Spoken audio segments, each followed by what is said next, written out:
Hello प्यारे बच्चों, कैसे हैं आप सब। मैं राकेश राउत, आप लोगों का टीचर, गाइड, मेंटर, फ्रेंड, एक बार फिर से ले आया हूं आप सबको आपकी अपनी खुद की प्यारी सी इस क्लास में जिसका नाम है UK benchmark class.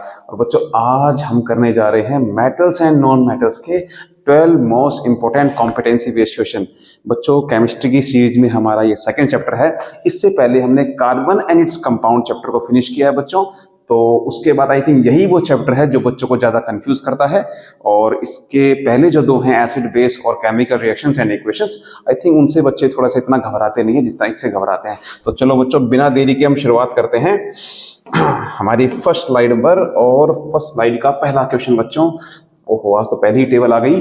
Given below is a table showing properties of two substances. Okay, दो सब्सटेंस हैं, उनकी properties are shown. Which of the following correctly identifies the substance A and substance B? अच्छा ठीक है, देख लेते हैं। तो सब्सटेंस ए की मलायबिलिटी यस, यानी कि मलायबल है, लेकिन सब्सटेंस बी नहीं है। अच्छा, सब्सटेंस ए जो है बेसिक नेचर का है बच्चों, और सब्सटेंस बी जो है वो एसिडिक नेचर का है। A has good electrical conductivity और बी जो है वो पुअर कंडक्टर है। अच्छा, तो हमें यहां देखना है बच्चों, तो इनमें से कौन सा हो सकता है बच्चों। देखो, मलायबिलिटी यस, तो मलायबल कौन होते हैं बच्चों, मेटल्स मलायबल होते हैं। आप इधर देखिए, सल्फर देखिए, कार्बन देखिए, फास्फोरस, बच्चों तीनों ही मेटल नहीं है और केवल मेटल्स ही मलायबल होती हैं। तो उस हिसाब से हमारा ऑप्शन ए ठीक लग रहा है। लेकिन एक बार बाकी दो प्रॉपर्टीज को भी देख लेते हैं कि उसके ऑक्साइड का नेचर, जो सब्सटेंस ए है ना, उसके ऑक्साइड का नेचर बेसिक होता है। यस बच्चों, जो मेटल्स होते हैं वही तो जो है बेसिक होते हैं, उन्हीं के ऑक्साइड्स बेसिक नेचर के होते हैं। तो कॉपर का ऑक्साइड बेसिक नेचर का होता है बच्चों, है ना। कैसे मालूम पड़ेगा सर वो बेसिक नेचर का है बच्चों, मेटेलिक ऑक्साइड बेसिक नेचर के होते हैं। नहीं मालूम पड़े तो आप उसमें पानी मिला लीजिए, ठीक है। और पानी मिला करके जो सॉल्यूशन बनेगा बच्चों, ठीक है, आपको देखने से ही लग रहा है ये बेस है, लेकिन प्रैक्टिकली आप जिसका सॉल्यूशन आपको मिलेगा उसमें लिटमस टेस्ट करके आप देख लीजिएगा, वो क्या करेगा, रेड लिटमस को ब्लू में टर्न कर देगा। इससे क्या मालूम पड़ेगा, इससे मालूम पड़ेगा कि ये है बेसिक नेचर का, ठीक है। अच्छा, इलेक्ट्रिकल कंडक्टिविटी देख लीजिए बच्चों, मेटल्स की तो अच्छी होती है, तो कॉपर देखो इलेक्ट्रिसिटी का कितना अच्छा कंडक्टर है, रजिस्टिविटी उसकी बहुत कम है, इसीलिए हम उसको इस्तेमाल करते हैं। तो बच्चों बिल्कुल हमारा ये तीनों ऑप्शन गलत, ऑप्शन ए इज करेक्ट। चलते हैं नेक्स्ट क्वेश्चन की तरफ। नेक्स्ट क्वेश्चन है बच्चों, given below are two chemical equations. अच्छा, दो केमिकल इक्वेशंस आर गिवन बच्चों। जिंक को कॉपर ऑक्साइड में डाला तो जिंक ने कॉपर को डिस्प्लेस कर दिया, यस, और जिंक ऑक्साइड बन गया। और XCU, अच्छा ही बैलेंस करने का होगा। हाँ, इक्वेशन 2 में बच्चों एल्यूमिनियम डाला है और आपको इक्वेशंस को बैलेंस करना है बच्चों, और XYZ की वैल्यू बतानी है। बताओ बताओ बताओ, तुम्हें बताओ, लो देखो, पॉज करो वीडियो को, बताओ, ठीक है।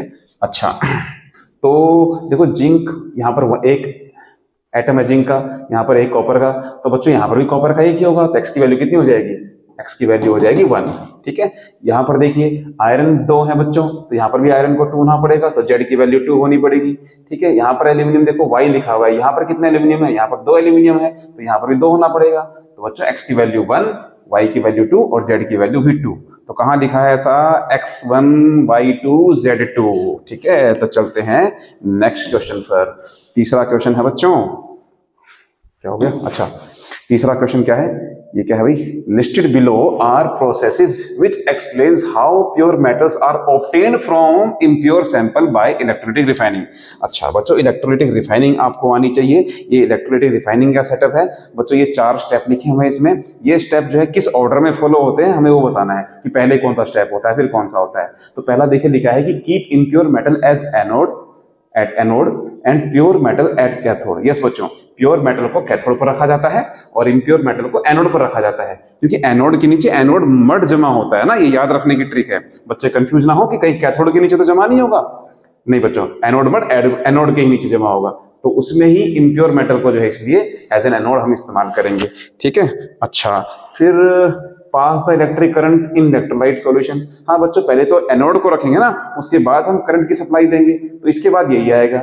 फिर insoluble impurities settle down at the bottom of the anode called anode mud, ठीक है, इंप्योरिटीज नीचे बैठ जाएंगी। Pure metal from anode dissolve in the solution and pure metal from solution deposit on the cathode. अच्छा नहीं बच्चों, ये वाला जो थर्ड वाला जो स्टेटमेंट है ना, ये इसके बाद होगा, है ना भाई। जब कैथोड और एनोड पर जो है प्योर इम्प्योर मेटल का ट्रांसफर होगा, तभी तो इम्प्योरिटी जो है, इनसॉल्युबल इम्प्योरिटीज, वो नीचे बैठ जाएंगी। तो बच्चों पहले पर तो यही लाइन आएगी, दूसरी पर यही लाइन आएगी, ये तीसरी पर नहीं आएगी बच्चों, तीसरी वाली आएगी चौथे पर, और जो लास्ट वाली लाइन आएगी ये होगी तीसरे पर। तो ऑर्डर क्या होगा, 1 2 4 3, 1 2 4 3, 1 2 4 3, 1 2 4 3, हाँ ये रहा 1 2 4 3। ठीक है, चलते हैं नेक्स्ट क्वेश्चन पर। अच्छा, चौथा क्वेश्चन है बच्चों हमारा अलॉयज का है। Alloys are homogeneous mixture of the metals with metal और नॉन मेटल, बिल्कुल सही है। Which among the following alloy contains non metal as one of its constituent. अच्छा, इनमें से नॉन मेटल किस में होता है कह रहा है बच्चों। ब्रैस में क्या होता है, ब्रैस में क्या होता है, ठीक है, ब्रैस में क्या होता है, ब्रैस में कॉपर और क्या रहता है। अक्सर बच्चे कंफ्यूज रहते हैं बच्चों ब्रैस में और ब्रॉन्ज में। तो मैं आपको बता दूं बच्चों, देखो पहले बात करते हैं ब्रॉन्ज की, ठीक है, ठीक है, और फिर बात करेंगे ब्रैस की। ट्रिक बना लेना बच्चों, ये भूलना नहीं है। फिर देखो कॉपर तो दोनों के अंदर होगा, तांबा तो दोनों के अंदर होगा। ब्रॉन्ज को बोलते हैं बच्चों कांसा, कांसा, और ब्रैस को बोलते हैं क्या, पीतल, पीतल, ठीक है। और कॉपर तो दोनों में होगा बच्चों, कॉपर मतलब तांबा, वो तो दोनों के अंदर पाया जाएगा। लेकिन ब्रॉन्ज के अंदर देखो क्या मिलेगा, उसका जो दूसरा कॉन्स्टिट्यूएंट है वो क्या होगा बच्चों। यहाँ पर याद रखने की ट्रिक क्या है, देखो ब्रॉन्ज में जेड आता है, जेड, ठीक है, लेकिन जो उसका यहाँ पर होगा, ठीक है, जो दूसरा आना है वहां उसमें जेड नहीं होगा, ठीक है। वो दूसरा कौन है, जिंक, वो नहीं होगा यहाँ पर। जिंक किस में आएगा, ब्रैस के अंदर आएगा, ठीक है, उल्टा होगा, मतलब उसके अंदर जेड है तो यहां पर जो होगा ना उसमें जेड नहीं आएगा, दूसरे वाले में जेड आएगा, ब्रैस वाले में जेड आएगा। ऐसी उल्टी ट्रिक मैंने बना रखी है, ठीक है। तो आपको भी इससे, आप लोग भी इससे याद रख सकते हैं। तो ब्रैस में क्या आएगा, ब्रैस में आएगा बच्चों टीन, ठीक है। तो ये होगा ब्रॉन्ज के उसके इंग्रेडिएंट्स और ये ब्रैस के, ठीक है। तो ब्रैस के अंदर क्या मिलता है आपको, कॉपर और जिंक मिलता है, ठीक है। तो ये दोनों तो मेटल है, हमें ये बताना है किसमें एक नॉन मेटल है बच्चों। अमलगम, अमलगम में क्या होता है, किसी भी एलिमेंट के साथ, मेटल के साथ मरकरी जो है वो प्रेजेंट होता है। ब्रॉन्ज में, ब्रॉन्ज का भी मैंने बता दिया बच्चों, कॉपर और टीन रहता है उसमें, वो दोनों के दोनों मेटल हैं। बात करें स्टील की, तो स्टील में आयरन में डाला जाता है, बता दो डाला जाता है कार्बन, हाँ कार्बन डाला जाता है, क्योंकि कार्बन एक नॉन मेटल है। तो बच्चों यही है हमारा राइट आंसर। चलते हैं नेक्स्ट क्वेश्चन की तरफ, ठीक है। मैच द फॉलोइंग, ओके, पांचवा क्वेश्चन हमारा हमेशा से ही टेबल बेस्ड रहता है। अच्छा, तो ठीक है, कर देंगे, कोई बड़ी बात नहीं है, कर देंगे कर देंगे। जिंक, जिंक का बच्चों इस्तेमाल देखो, जिंक क्या है, थर्मोमीटर बनाने के लिए मरकरी का इस्तेमाल होता है, ठीक है। और आयोडीन, आयोडीन का बच्चों ये थायराइड के लिए जरूरी है, ये थायराइड ग्लैंड के लिए। क्लोरीन को बच्चों यस हम वाटर की प्योरिफिकेशन में इस्तेमाल करते हैं। जिंक को बच्चों यस गैल्वेनाइजेशन प्रोसेस के लिए इस्तेमाल किया जाता है। तो राइट आंसर क्या होगा, 4 3 1 2, 4 3 1 2, 4 3 1 2, ऑप्शन पहला ऑप्शन इज राइट आंसर बच्चों। 4 3 2 1, 4 3 1 2 है ना, हाँ ठीक है। चलते हैं नेक्स्ट स्लाइड पर। अच्छा, तो छठा क्वेश्चन, थोड़ी उधर चलेगी स्लाइड, कोई बात नहीं बच्चों। असर्शन क्या है, magnesium oxide exist in liquid state. क्या मैग्नीशियम ऑक्साइड लिक्विड स्टेट में होता है?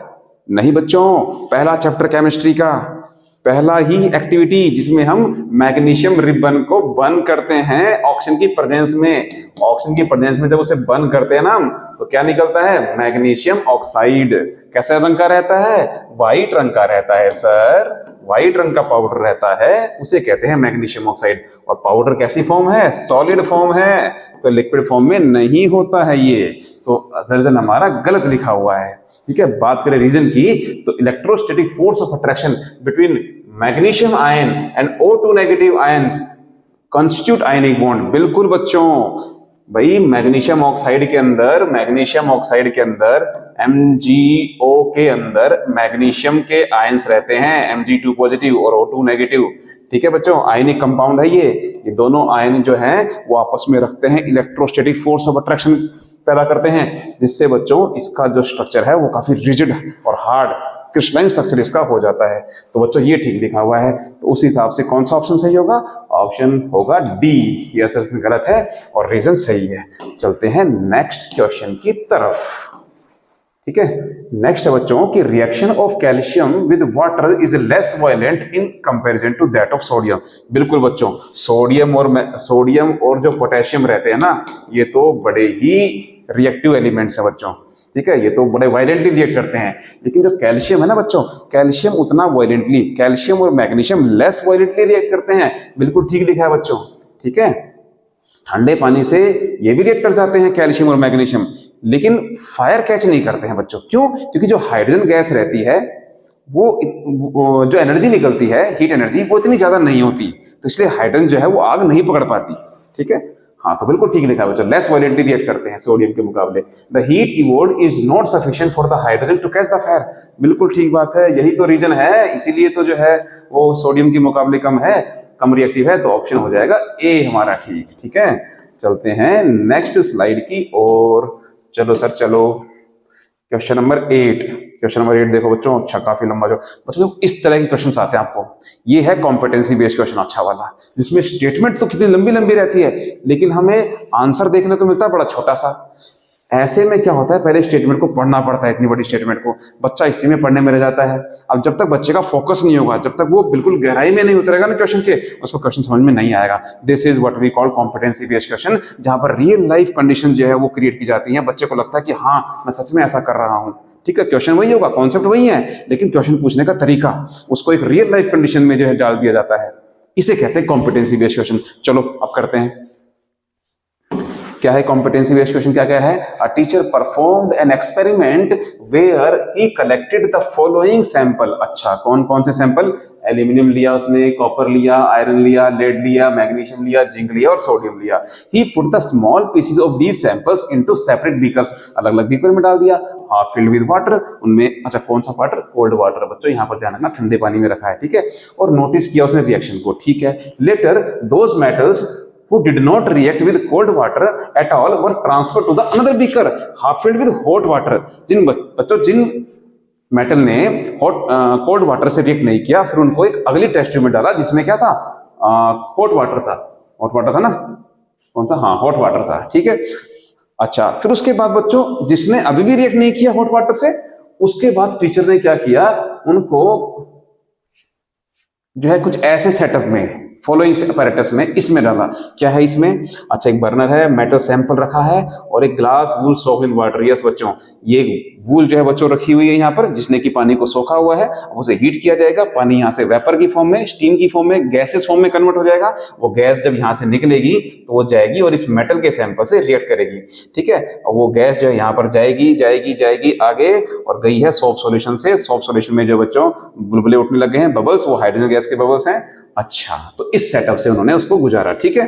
अच्छा, फिर पूछा क्या है, from the given sample of metals identify one which did not react with either with cold water और हॉट वाटर। अच्छा बच्चों, कुल मिलाकर यहाँ पर जो क्वेश्चन है ना, ये इस पर बेस्ड है कि आपको बताना है कि इन सैंपल में से कौन ठंडे पानी से रिएक्ट करेगा, कौन गर्म पानी से करेगा, और कौन गर्म से भी नहीं करता है और करता है स्टीम से, यानी गैसेस फॉर्म से। तो बच्चों इसके लिए मैं ले चलता हूं आपको एनसीईआरटी के पेज पर, जहां पर आपको सब कुछ मिल जाएगा, ठीक है। बड़े ध्यान से देखना इसको बच्चों, ये देखिए ये है वो पेज, ठीक है। अब यहाँ पर देखना बच्चों बड़े ध्यान से, ठीक है। क्या है बच्चों, देखो सबसे पहले बात करें अगर सोडियम और पोटेशियम की, तो बच्चों वो तो ठंडे पानी से भी रिएक्ट कर जाती हैं, देखो वायलेंटली रिएक्ट करती हैं, इवन विद कोल्ड वाटर, ठंडे पानी में डालेंगे ना तब भी रिएक्ट कर जाएंगी, और क्या बनाएंगी, हाइड्रोक्साइड बनाएगी, और हाइड्रोजन गैस निकलेगी, और हीट इतनी ज्यादा निकलेगी ना कि ये हाइड्रोजन जो है क्या पकड़ जाएगी, आग, ठीक है, आग पकड़ जाएगी, फायर कैच कर जाएगा। अच्छा, उसके बाद बात करें बच्चों नेक्स्ट मेटल्स की, तो बात करें कैल्शियम की और साथ में कर लेते हैं मैग्नीशियम की। तो कैल्शियम और मैग्नीशियम बच्चों देखो लिखा हुआ है, मैग्नीशियम के बारे में लिखा है, ये दोनों के दोनों लेस वायलेंटली रिएक्ट करते हैं बच्चों, ठीक है, लेस वायलेंटली रिएक्ट करते हैं। और हाँ, ये इतनी ज्यादा जो है एनर्जी नहीं निकालते कि वो फायर कैच कर ले बच्चों। तो कैल्शियम और मैग्नीशियम कैसे करेंगे बच्चों, ये तो कोल्ड वाटर से भी कर जाएंगे, और ये करेंगे किससे, कैल्शियम और मैग्नीशियम करेंगे आपके बच्चों, ये करेंगे हॉट, उससे क्या नाम है, नॉर्मल वाटर से, ये नॉर्मल वाटर से करेंगे, ठीक है, नॉर्मल वाटर से करेंगे। अच्छा, उसके बाद अगर बच्चों बात करें, हाइड्रोजन फ्रॉम दी स्टिक, हाँ ठीक है ठीक है। और ये भी याद रखना बच्चों, कैल्शियम और मैग्नीशियम जो होते हैं ना, वो जब उनको पानी से रिएक्ट करवाते हैं हम, तो बच्चों हाइड्रोजन गैस के बबल्स जो है इन पर चिपक जाते हैं, जिससे ये मेटल जो है हल्की हो जाती है और ऊपर सरफेस पर आ जाती है, इनकी डेंसिटी कम हो जाती है। बच्चों अगर बात करें एल्यूमिनियम की और आयरन की, और क्वेश्चन में याद कीजिए वहां जिंक भी था, तो जिंक इनके बीच में ही आता है रिएक्टिविटी सीरीज में ना। आपने वो ट्रिक याद कर रखी है, काशीनाथ का माली आलू आलू जरा फीके, तो जरा क्या है, जिंक है, तो इन दोनों के बीच में आता है। ठीक है, तो तीनों के लिए चीजें कौन कौन, एल्यूमिनियम, आयरन और जिंक के लिए, तीनों के लिए क्या कि ये बच्चों पानी से रिएक्ट करेंगे, लेकिन किस फॉर्म में, गैसियस फॉर्म में, जी लिखा हुआ है, गैसियस फॉर्म में रिएक्ट करेंगे और तब बनाएंगे बच्चों को।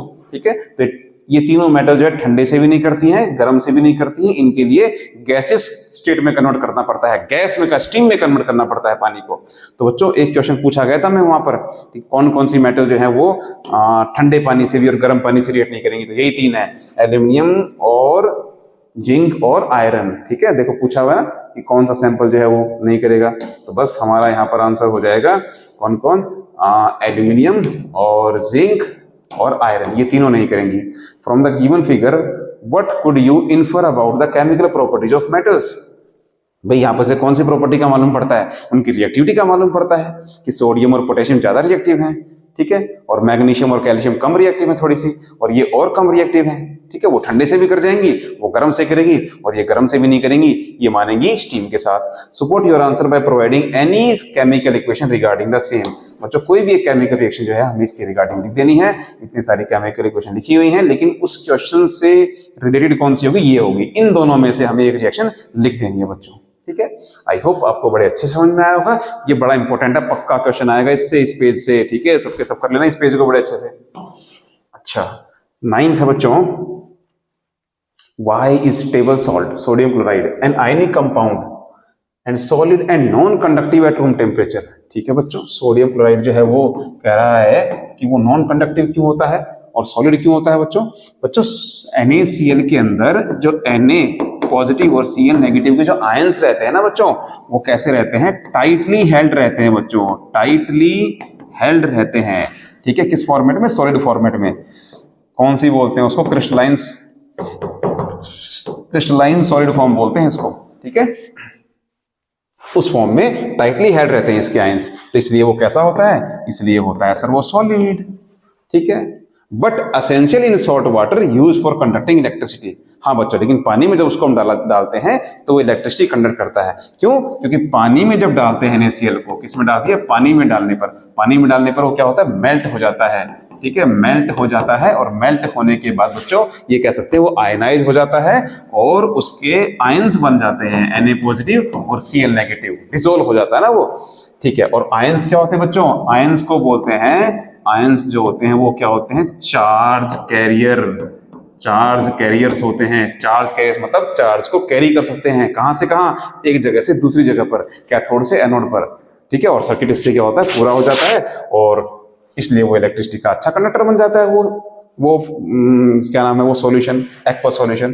ठीक है, इसलिए बोलते हैं मोल्टन स्टेट में होना चाहिए, यानी एक्वस फॉर्म में होना चाहिए, तब जाकर के, क्योंकि एक्वस फॉर्म में ही वो आयंस बना पाएंगे। ठीक है, एक्सप्लेन कीजिए using properties of ionic compounds. Ionic compounds की प्रॉपर्टीज के साथ इसको एक्सप्लेन करना है, तो मैंने बता दिया, ionic compounds are good conductor of electricity, क्योंकि वो आयनाइज हो जाते हैं। ठीक है, अच्छा चलते हैं नेक्स्ट क्वेश्चन पर। 10 का है बच्चों, 10th, in air the element A Burns with golden flame. अच्छा, तो भाई ऐसे तो नहीं मालूम पड़ रहा हमें कौन बर्न करता है गोल्डन फ्लेम से, कई सारे एलिमेंट होंगे। It react with another element B, जिसका एटॉमिक नंबर है 17। अच्छा, यानी ये कौन है, क्लोरीन है, क्लोरीन का ही तो एटॉमिक नंबर 17 होता है, उससे रिएक्ट करता है कौन, एलिमेंट ए। ठीक है, एलिमेंट ए जो भी होगा वो इससे रिएक्ट करेगा, और क्या बनाएगा, to form a product C, जिससे प्रोडक्ट सी बन जाएगा। ठीक है, पता नहीं है सी भी कौन है। Electrolysis of aqueous solution of product C, C का जब हम क्या करेंगे, सी का जब हम इलेक्ट्रोलिसिस करेंगे तो क्या होगा, it yields a compound D, तो डी नाम का कंपाउंड बनेगा, ठीक है, डी नाम का कंपाउंड बन जाएगा। While liberating hydrogen and chlorine gas, साथ में कौन कौन सी गैस निकलेंगी, H2 और Cl2। बच्चों मत भूलिए किसके इलेक्ट्रोलिसिस करने से ये गैसेस निकलती थी, ये निकलती थी ब्राइन का इलेक्ट्रोलिसिस करने से। और सर ब्राइन क्या होता है, ब्राइन होता है सोडियम क्लोराइड का aqueous solution NaCl plus H2O, ठीक है, उसके साथ जब करेंगे तब बनेगा डी। और यहाँ क्या बनता है डी, यहाँ बनता है सोडियम हाइड्रोक्साइड, ठीक है। तो बच्चों NaCl कैसे बना होगा, जब Cl को डाला होगा किसमें, Na में। यस बच्चों, सोडियम मेटल जो है वो हमारी गोल्डन फ्लेम के साथ, येलो गोल्डन फ्लेम के साथ बर्न करती है। तो Na में Cl डाला तो बना NaCl, ठीक है। तो देखो चारों चीजें आइडेंटिफाई होगी, इसलिए बच्चों ठीक है आपको हर कॉन्सेप्ट पता होना चाहिए। और इस तरह के क्वेश्चंस में तो बच्चों अगर आप एक चीज से हिंट नहीं ले पाते तो आपको दूसरी चीजों से भी हिंट मिल जाती है। तो हमारा ए कौन है, सोडियम, बी कौन है, क्लोरीन, सी कौन है, NaCl, और डी क्या है, NaOH, ठीक है।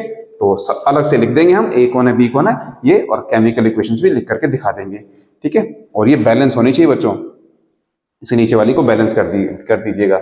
आई थिंक यहाँ पर 2 लगाना पड़ेगा, और यहाँ पर भी 2 लगाना पड़ेगा, और यहाँ पर भी 2 लगाना पड़ेगा, ठीक है, ये बैलेंस हो जाएगी।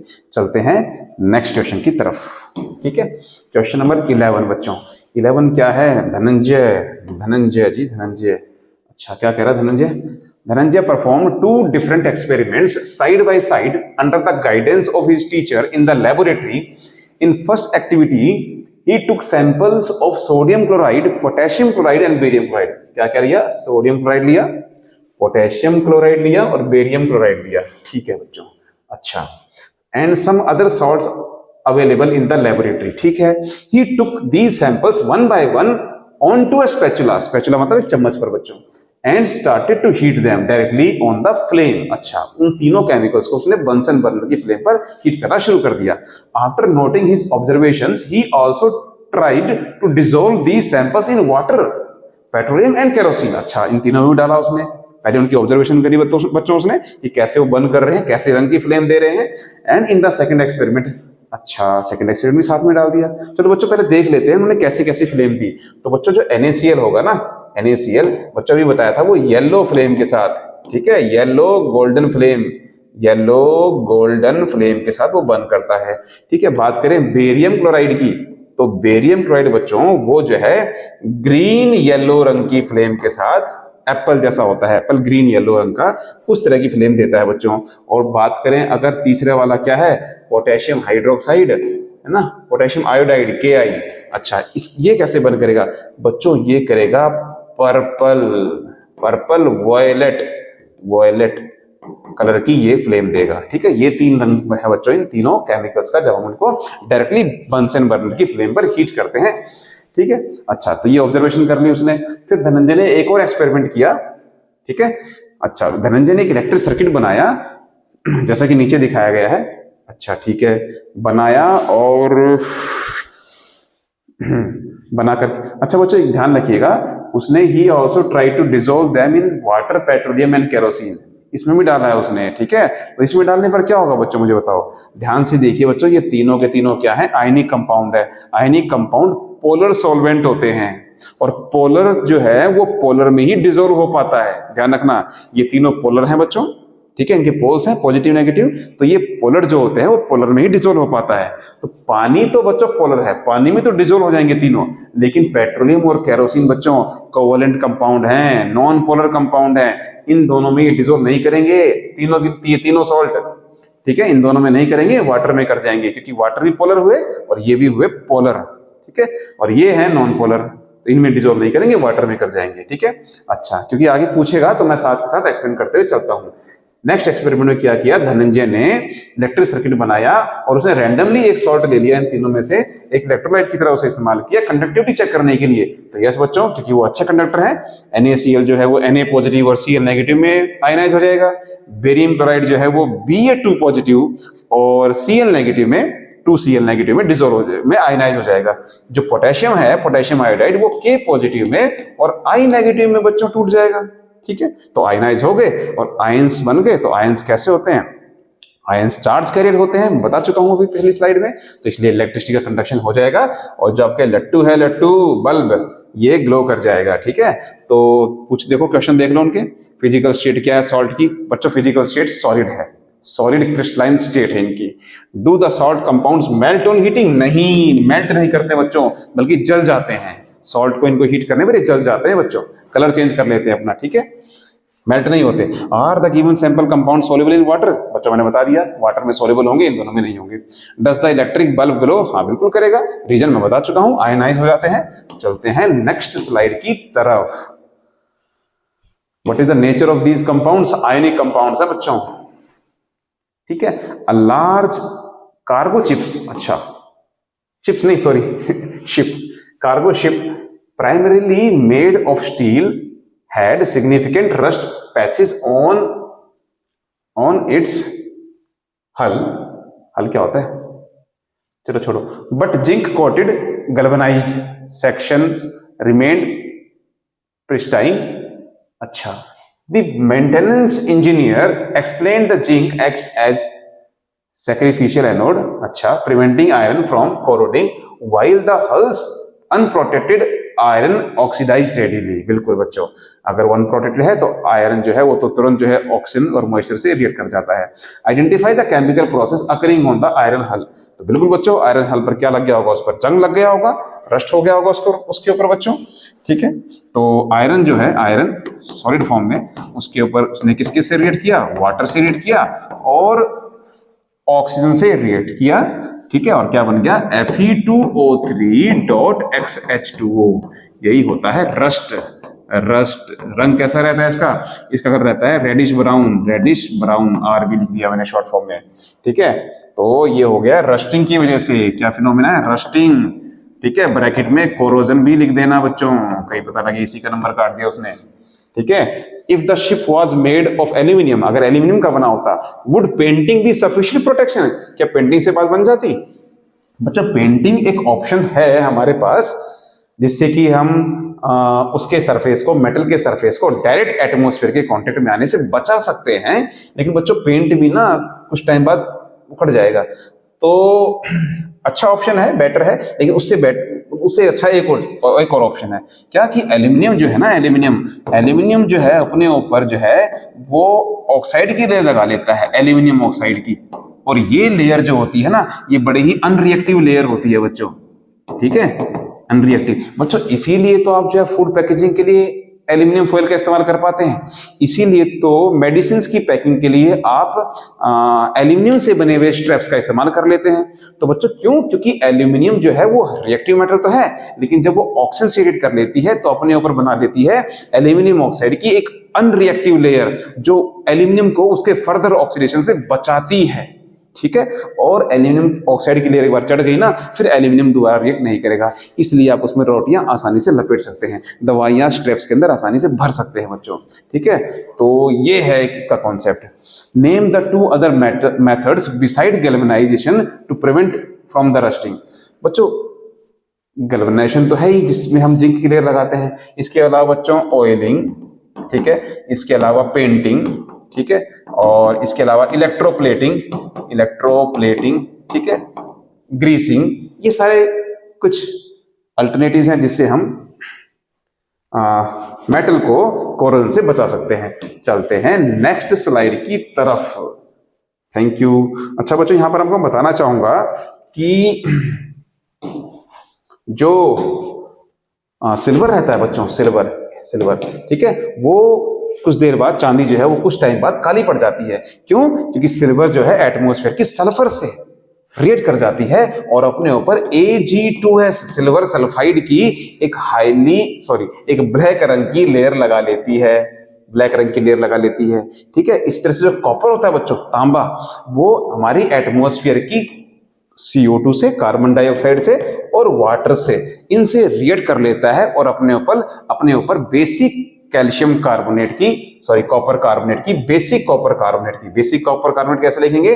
CuOH का होल ट्वाइस डॉट CuCO3। ये है बच्चों, देखो ये बेसिक है, ये बेस हो गया बच्चों, और ये copper carbonate. Basic copper carbonate की कैसी लेयर? ग्रीन रंग की लेयर लगा लेते हैं। आपने जो है जो कॉपर के बर्तन हो गए उन पर ग्रीन कलर की लेयर देखी होगी, तो वो इसी चीज की लेयर रहती है।